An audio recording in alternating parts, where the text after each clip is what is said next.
from the word zoo, zodiac. Well, the Bible tells us that although we are mortals, we are gods as well. Consequently, this application of the zodiac signs to our bodies occurs in symbolism. On earth as it is in heaven, the temple of God is in the heavens and it dwells within us as well. Nevertheless, we create these anthropomorphisms, these gods built out of combinations of nature, celestial gods, plant gods, fertility gods, or compound gods containing many different elements. And they were all worshipped and written about as though they were living deities. Even if there was a sectarian Jewish teacher living in Palestine during the first part of the first century called Joshua or Jesus, he had nothing at all to do with the crucified Christos of Paul's theology, and thus had no part to play in the formation of that distinctive amalgam of faiths that eventually swept the world. As far as the gospel narratives of Jesus are concerned, we can free ourselves forever from the need to lay bare a reality on which to base a more historically convincing portrait of a first-century teacher who in 3 short years was supposed to have founded a new religion, or so transformed an existing messianic faith that it could become almost immediately acceptable to a Gentile world.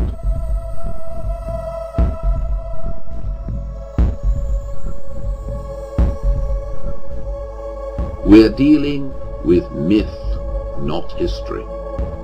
The question we now have to ask is, what was the nature and purpose of that myth?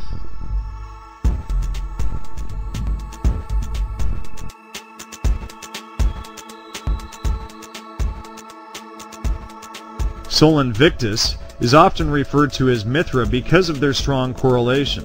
In fact, the Persian and Roman sun god Mithra in the Mithraic Chronos, or personification of infinite time, is in the center of the zodiac. He is surrounded by his 12 helpers, or the 12 helpers of the sun. You will often find a goddess, a sun, or some sort of divine entity inside the zodiac when depicted in art. There are even old paintings and murals of Christ sitting on a throne surrounded by his 12 helpers. Sometimes these are depicted as 12 angels, and other times the 12 disciples. We've even found some that are depicted as the 12 signs of the zodiac.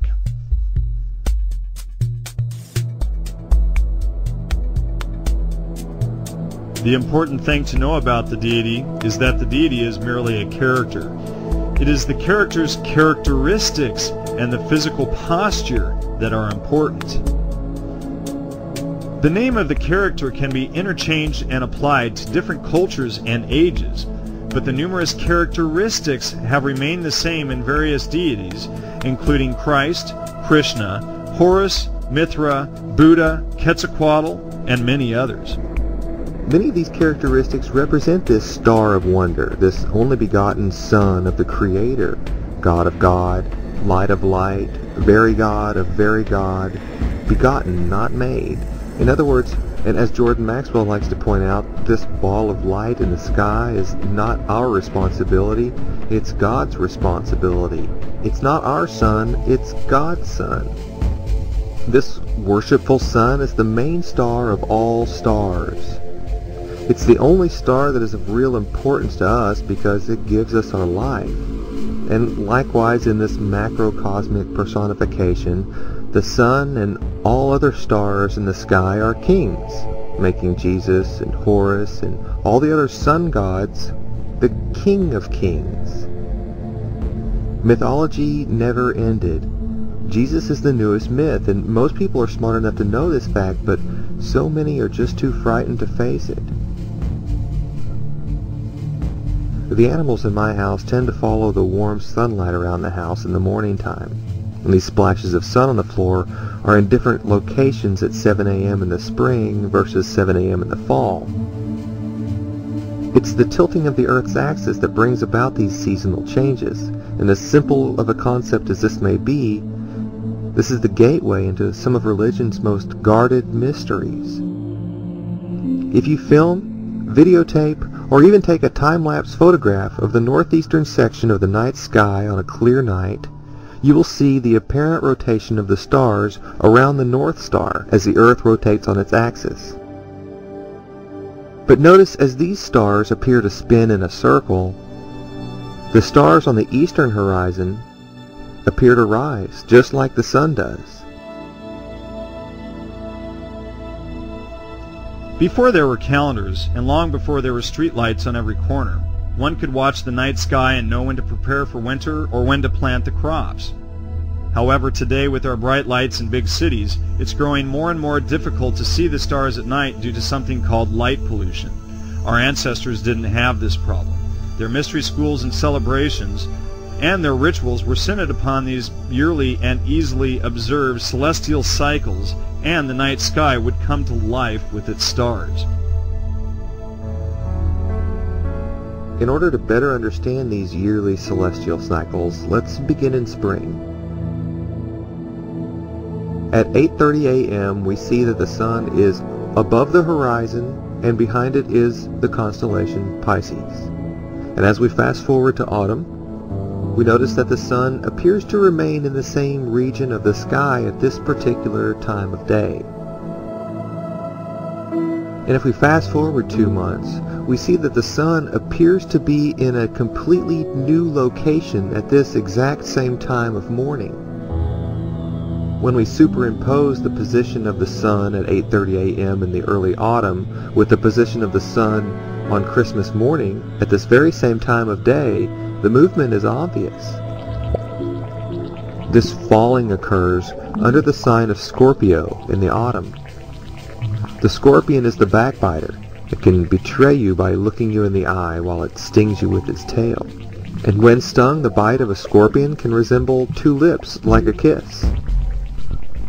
This is symbolized in Scripture with the story of Judas, and Judas betrays Jesus with a kiss, and from this point forward, Jesus is symbolically falling to his death.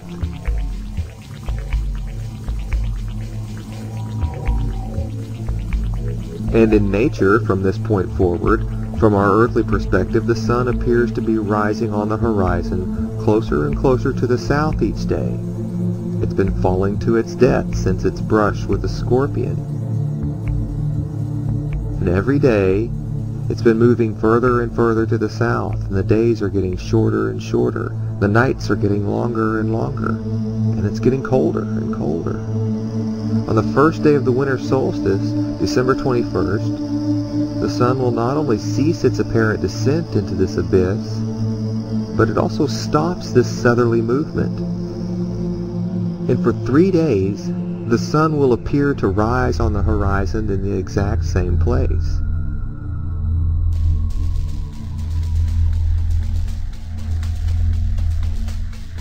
No longer does it appear to fall, because fall has ended.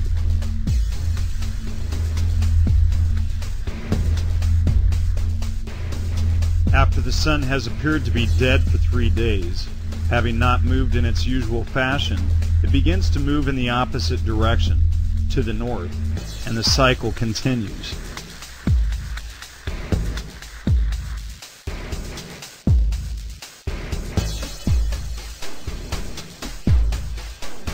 And depending on the Earth's yearly angle with the sun, if you lived above the 66.5 to the 67 degree latitude line, you would notice that during these 3 days of the sun's symbolic death, there is no sun in the sky. In this part of the world, which just so happens to be the part of the world where our Norse traditions of the Christmas holiday come from, the sun will remain below the horizon, in the chthonic realm, sometimes called hell, for 3 days. These are all allegories of our day star. Ironically, the term day star has been adopted by many Christian churches around the world. Jesus is the day star, the King of Kings. Another star that challenged this day star for the light of the morning was called the morning star, known to us today as the planet Venus. Because this morning star challenged the light of our sun, the day star, or Jesus, it was known as Lucifer. What is the significance of being born under a star? Horus was